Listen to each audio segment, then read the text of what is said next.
হৃদয়ভক্ষণ রীতি একটি অভিশপ্ত সংঘের ভয়াল বলি। পর্ব ১। অশরীরী আর্তনাদ।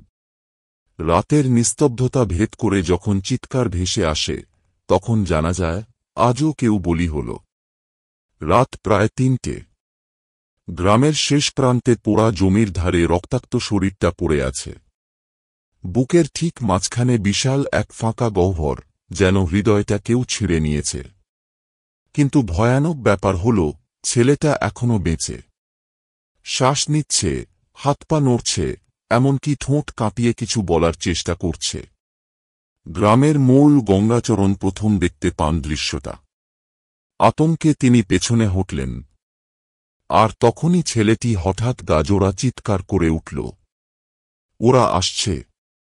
ওরা আমার হৃদয় খেয়েছে! কিন্তু আমি মরছি না। ওরা আসছে! গঙ্গাচরণ দৌড়ে পালালেন, কিন্তু সেই চিৎকার তার কানে বাজতেই থাকল।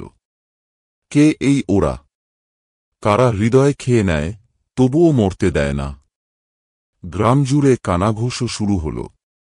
লোকে বলাবলি করতে লাগল এক অভিশপ্ত সংঘের কথা, যারা হৃদয়ভক্ষণ রীতি অনুসরণ করে।